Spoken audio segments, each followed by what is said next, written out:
আমাদের এখানে কালকে ওয়াজ মাহফিল হয়েছে, তো ওয়াজ মাহফিলে আহলে হাদিসদের খুব গালিগালাজ করতেছে। একজন এসে বলতেছে যে ছেলেগুলো আগে ডান্স করতো, এই করতো সেই করতো, এখন হঠাৎ মৌলবি হয়ে গেছে। দেখেন ছেলেটা খারাপ কাজ থেকে ভালো হয়েছে, তারপরও তাদের সহ্য হচ্ছে না।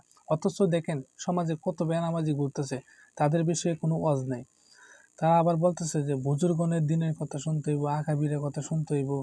কোনো বুজুর্গনের দিন তো দূরের কথা, কোনো পীর সাহেবের দিন তো দূরের কথা, স্বয়ং উমর রাদিয়াল্লাহু আনহু যদি কোনো কথা বলেন, সেই কথা যদি নবীন না হয় তাহলে বাতিল হবে, তা বাতিল হবে।